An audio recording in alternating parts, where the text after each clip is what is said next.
मैं डॉक्टर इरशाद खानम। आज हम चर्चा करेंगे मुस्लिम विधि के एक ऐसे विषय के बारे में, एक ऐसे टॉपिक के बारे में जिनमें थोड़ा सा कन्फ्यूज़न है। कुछ लोगों को ऐसा लगता है कि ये जो परंपरा है, ये जो प्रथा है वो हमारे देश में नहीं है, और कुछ लोगों को लगता है कि है। पर मुझे जो लगता है वो ये है कि ये प्रथा हमारे देश में अभी भी प्रचलित है।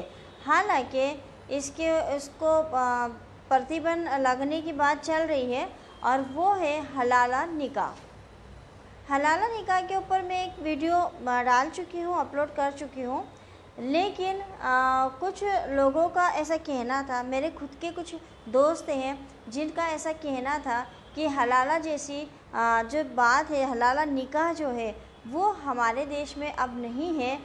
मैं उन लोगों की इस गलतफहमी को इस वीडियो के माध्यम से दूर कर देना चाहती हूँ कि ऐसा नहीं है। हलाला निकाह आज भी हमारे देश में है, और ये मैं इसलिए कह रही हूँ, सुनी सुनाई बातों पर नहीं कह रही हूँ। मैंने खुद ने 3 से 4 केस ऐसे देखे हैं जो मेरे खुद के पास आए हैं, जिससे ये मुझे लगा कि वास्तव में हलाला निकाह जो है वो आज भी हमारे देश में है, हमारे मुस्लिम समाज में प्रचलित है। हलाला निकाह असल में होता क्या है और क्यों हलाला निकाह को रखा गया था मुस्लिम लॉ में? देखिए, हलाला निकाह का मतलब होता है, अगर मैं बहुत ही आसान शब्दों में कहूँ तो हलाला निकाह का मतलब होता है साफ सुथरा। अब हलाला निकाह किस कंडीशन में करना होता है?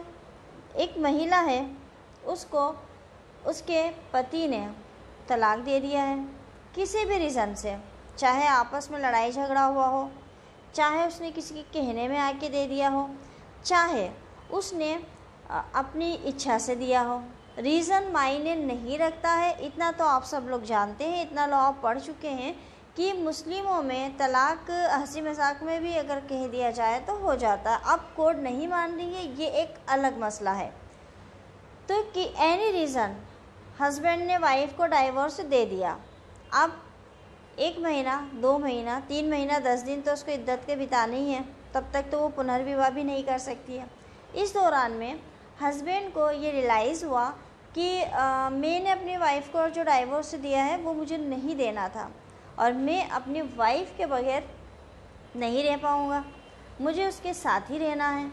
अब इस कंडीशन में चूँकि मुस्लिम लॉ के हिसाब से उन दोनों के बीच में हस्बैंड वाइफ का जो रिलेशन है वो तो ख़त्म हो गया। अब वो हस्बैंड वाइफ नहीं रहे, पर वो साथ में रहना चाहते हैं। तो उस कंडीशन में फिर उनके पास ऑप्शन क्या है? पत्नी निकाह करे, किसी से शादी करे, उसके बाद एक रात उस व्यक्ति के साथ गुजारे, वो बंदा उसको डाइवोर्स दे दे, फिर वो अपने पहले वाले पति से शादी कर सकती है।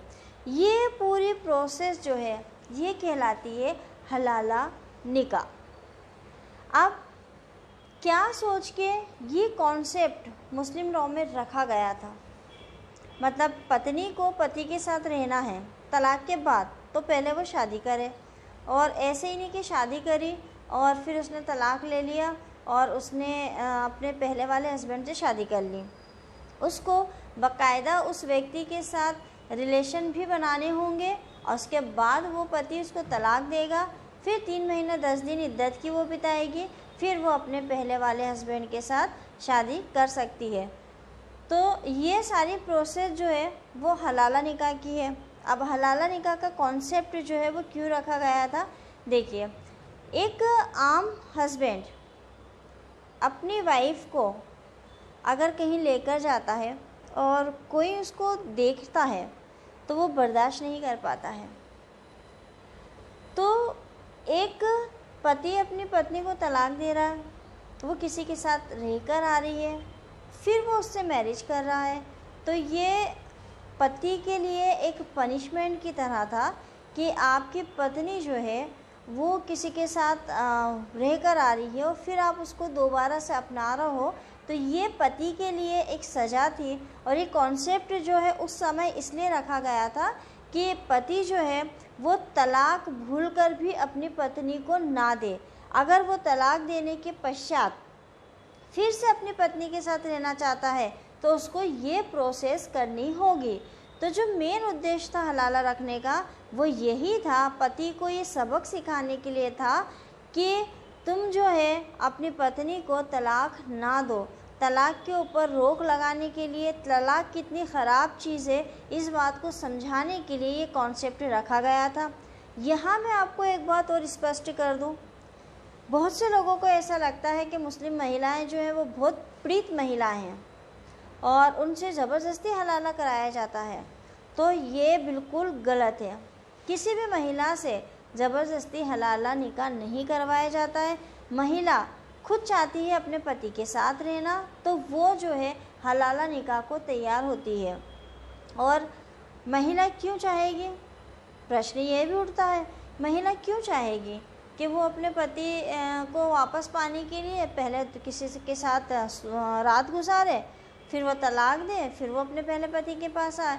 तो उसका भी रीज़न है, और उसका रीज़न ये है कि जो महिलाएं होती हैं वो मेंटली कह लें या भावना या इमोशनली कह लें, मेंटली कह लें, या फिर इकोनॉमिकली उनकी कंडीशन को देखते हुए ये कहें कि उनके पास वो इतनी अटैच रहती हैं अपने हस्बैंड से, या जो भी रीज़न हो XYZ कि वो अपने पति के साथ रहना चाहती हैं, या फिर आर्थिक तंगी ऐसी होती है कि वो रहना चाहती हैं। कई बार ऐसी परिस्थितियाँ होती है कि वो सिर्फ बच्चों के लिए, कि बच्चे को उनके बाप से, पिता से अलग ना किया जाए, तो भी वो हलाला निकाह के लिए तैयार हो जाती हैं।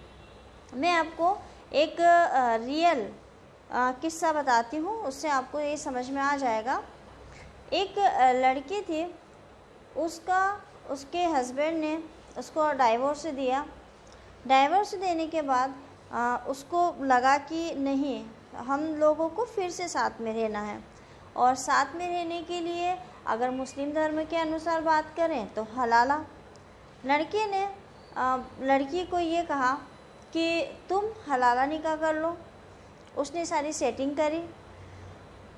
हलाला निकाह वाले लोग भी तैयार होते हैं, है ना। ऐसा नहीं है कि हलाला ने एक एजेंट बन गए आजकल कि वो हलाला के लिए तैयार होते हैं, क्योंकि उनको पैसा भी मिलता है, लड़की भी मिलती है। उसने एक शहर में एक व्यक्ति से बात करी, वो एग्री हो गया हलाला निकाह के लिए, और लड़की जो है वो हलाला निकाह के लिए लड़की भी तैयार हो गई है। अब ये इत्तेफाक कह लीजिए, उनकी किस्मत कह लीजिए कि वो लड़की मेरे पास आई और उसने मुझसे ये सारी अपनी प्रॉब्लम शेयर की कि कैसे उसके पति ने उसको तलाक दिया, कि सारी कंडीशंस उसने शेयर की। मैं ज़्यादा डिटेल में यहाँ नहीं बता रही हूँ, क्योंकि मुझे सिर्फ हलाला की बात करनी है। तो यहाँ उसने कहा कि मैं फ़ला जगह जा रही हूँ, वहाँ जाके मुझे हलाला करना है और फिर वापस से मेरे हस्बैंड से शादी करनी है। अब मैंने उसको फिर समझाया कि भाई तो हलाला करेगी, वापस अपने हस्बैंड के पास जाएगी, तेरा हस्बैंड दोबारा से तुझे तलाक ना दे, इसकी क्या गारंटी है।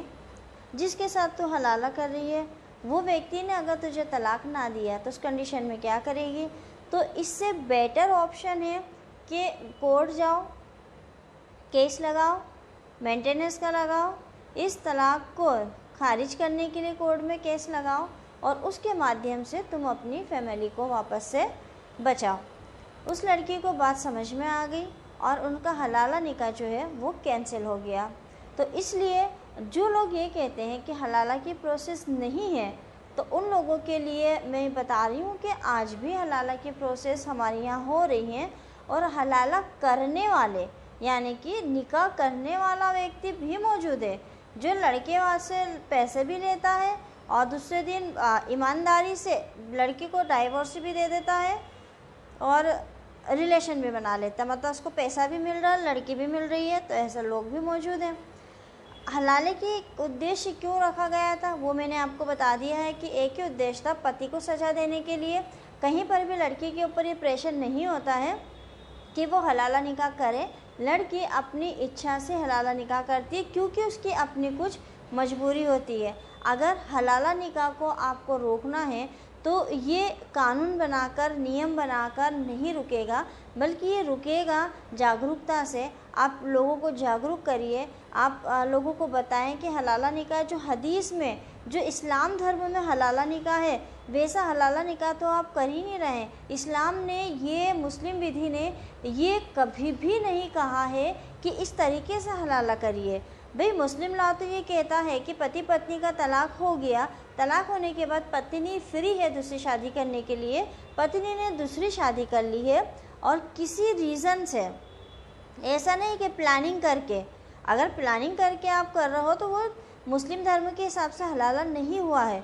आप किसी रीज़न से अगर पत्नी को पति ने तलाक दे दिया है, पति ने मर गया है, उसकी डेथ हो गई है, तो पत्नी फिर अपने पहले वाले पति से फिर से शादी कर सकती है। शरीयत ये कहती है, मुस्लिम लॉ ये कहता है, जो हलाला हम अभी समाज में देख रहे हैं वो हलाला कहीं भी मुस्लिम धर्म में नहीं दिया गया है। ये हर धर्म में जैसे लोग अपने फ़ायदे के लिए धर्म का इस्तेमाल करते हैं, वैसे ही मुस्लिम धर्म में भी कुछ लोग हैं जो कि अपने फ़ायदे के लिए इसको, प्रथा को, इस रूढ़ी को अपने हिसाब से परिभाषित कर रहे हैं। तो मैं आशा करती हूँ कि हलाला आप लोगों को अच्छे से समझ में आ गया होगा, और इसके बाद भी अगर आपके कोई क्वेश्चन बनते हैं तो आप प्लीज़ मुझे मैसेज कर दीजिए या मुझे आप भेज दीजिए, तो मैं उसको भी क्लियर करने की पूरी कोशिश करूँगी। मिलेंगे अगले वीडियो में एक नए विषय के साथ, तब तक के लिए आप इजाज़त दीजिए। शुक्रिया, धन्यवाद।